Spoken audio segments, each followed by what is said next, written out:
Scorpio, welcome to your mid-October 2021 General Tarot Update. It's Raina here. So, I got a little device to kind of be more overhead. This is not, it doesn't seem like, I realize the problem is that I can't control my phone if it's really over the head. I'm sure that there are people that are very, very tech savvy and maybe they have remotes. I don't know how they do it, but I couldn't do something like that. So I'm just going to have to, I'm sure there's something I can do with this that didn't come with instructions. So just bear with me as I, iron out the kinks, okay? And, even this is a little awkward, this angle, but I'm just going to wing it for now so that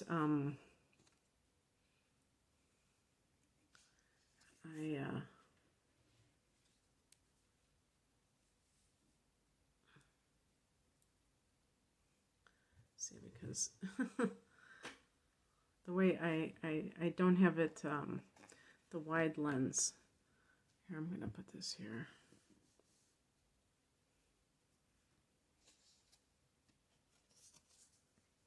So you're still not seeing it. I'm okay. Okay.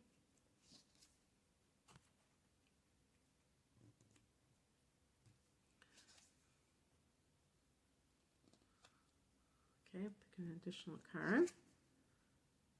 Okay.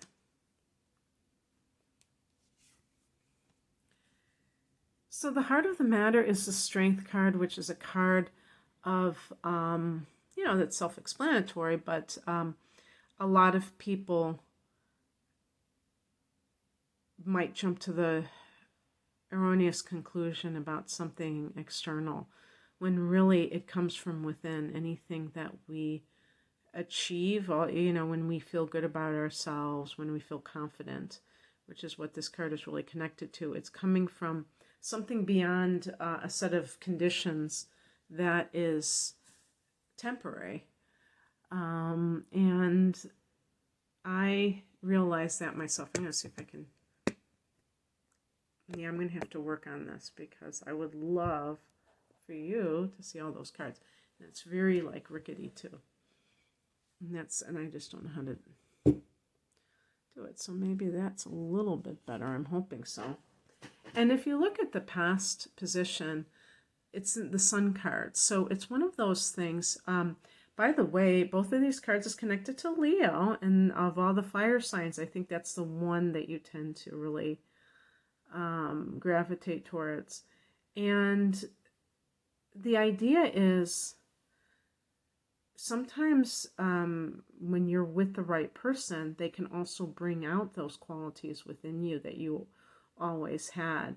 So for sure. And that, of course, the opposite can be true too, that the person who is negative, who sees all your little flaws, that person isn't in your corner, and a lot of times they're doing this on purpose. They're trying to get you to doubt yourself and not to have that sense of high self-esteem. And of course, that is very destructive to have somebody like that in your life. So the key is being able to discern who is good for you. And I think that with the Strength card being in the middle, it's that feeling of being aligned with something good. And this also can be connected to healing. I just did Libras and I got like a similar card. So feeling maybe even that you are physically stronger for some reason. The Sun card can be connected to healing, joy, all of these things that are very positive. That and by the way, Leo in your chart is in the 10th house of career. So that might even be hinting at where all of this is happening. And certainly the Sun card can be prosperity and success. So that can definitely boost your self-esteem. But obviously, like I said, it's something, it can be a roller coaster if you rely on that to feel good about yourself instead of the internal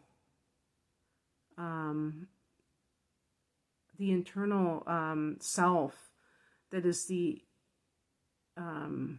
internal self is the eternal self, and that is not going to change regardless of outer circumstances. That's the whole point.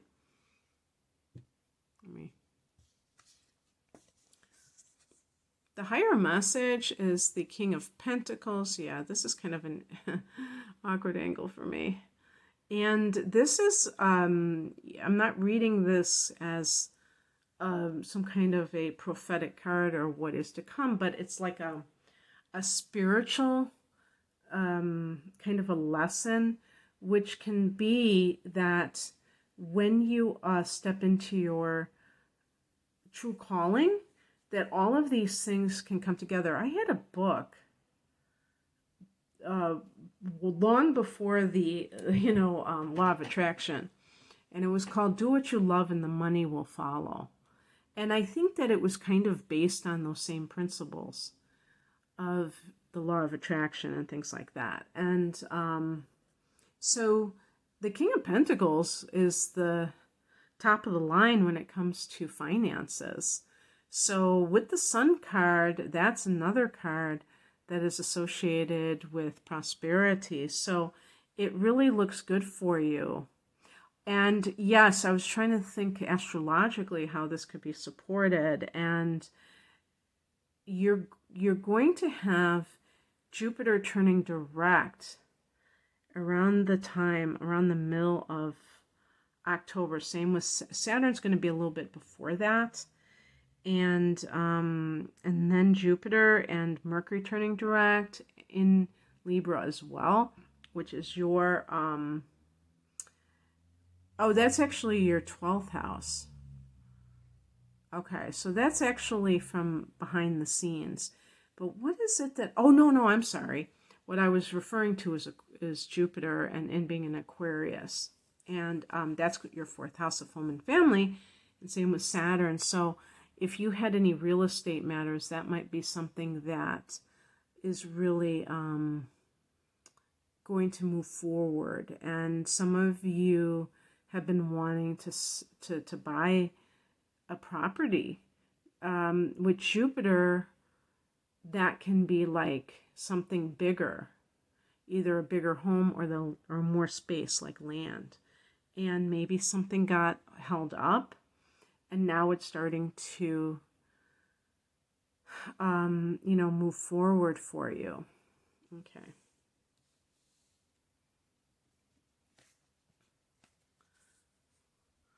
What crosses you is the Two of Swords. So this can be a situation where you feel as though you're kind of at a crossroads, and you see that the person's blindfolded. So it really does indicate, perhaps, and the moon can be deception, but the blindfold can be denial. So if you think about deception, denial, maybe self-deception, the person being in denial because they don't want to face something. And as a result, what happens is that you are you're keeping yourself in the dark. And an example would be that, let's say that you really do have this prospect of moving into a bigger home, but your marriage or your primary relationship is on the rocks. And I've mentioned this before, that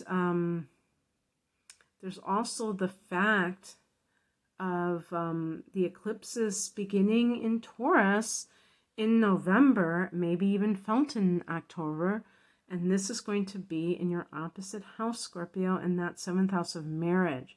So while you're making plans, or while things may be going well for you, whether it's with career or with real estate, home matters, you still may have to face another thing that you don't want to face. And I think that's pretty much par for the course in life, that we always have one little fly in the ointment. So I'm not going to act like, oh, wow, that's just the end of the world, because it isn't. It's funny. I'm laughing because this is the card I got for what's coming in. It's the Lover's card, and this is a card of having to make a choice, and I kind of already did that. And by the way, if you are Sun in Scorpio and you have Mars in Libra, this may be the story of your life, or you have the Moon in Libra about making choices. You might feel that it's very difficult, or Mercury in Libra too, where you can see all sides of an issue, so it's very hard for you to really be resolute about something.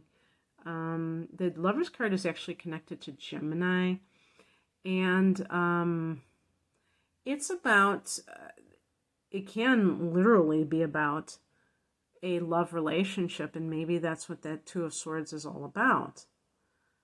King of Pentacles, could that be your current partner? Maybe that person is a Taurus, or that's talking about that Taurus eclipse, because the King, that's like, I was going to say, that's a monster situation. So I could definitely see like an eclipse in an earth sign being, it's more than just a full moon, it's an eclipse. And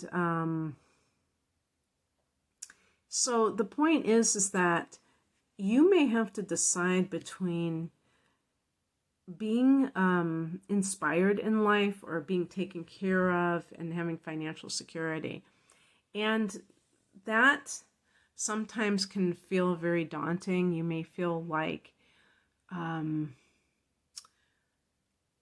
why do I have to decide this? I'm happy. A lot of times Scorpio doesn't want to change their setup, even if it's not exactly how they want it. You just want to keep that status quo going. And yet you may have been in certain circumstances, depending on other factors,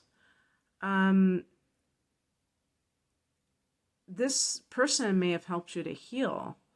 And if that's the case, that person has a very positive effect on your life. Other people can actually impact a person's health, physical or mental health, or both, in a negative way. And of course, we can't blame other people for our problems, but we can see who is helping us and who is hindering us, right? So the outcome is the Five of Cups, and you may have to go through a mourning period. That's why I picked an additional card, just because who wants to end a note on somebody mourning the loss of something? Now you see those two cups that this person has turned his back on. This is kind of, if you want to call it the moral of the story, is that you have to see things from the glass half full. You have to see what is really the silver lining in the situation. And perhaps something has run its course, a marriage, a long-term relationship, perhaps, and you know it, but you may have even met somebody new, but the Lover's card doesn't have to be that you're having some kind of affair or that you've fallen in love with somebody. It could just be that you're at that point where you know it's time to make a choice. And I picked a clarification card, and I got the Seven of Swords. Now, sometimes this card can indicate deception, that somebody is pulling one over on somebody else, that they're not being an honest broker. But in some cases, this might be a card, because another like an alternative interpretation is somebody who is strategizing behind the scenes, who is, trying to plan their exit. They need to leave a situation, but they want to do so in a very cunning manner. And the reason being is that you're trying to do this in a way that can help you get on with your life, but you don't want to just turn everything upside down. And that makes a lot of sense. So if this is something that resonates with you, then I'm glad to have brought this up. And if you would like a private reading, such as me analyzing your chart and looking at the transits for the coming year, which is a double reading that is at a sale price, you can check my website for the deep dive reading. And I have other readings. The link is below. Thank you for watching, Scorpio. Happy birthday. Although I will be doing another reading before the month is through. So that will be more your birthday time. Take care. Bye.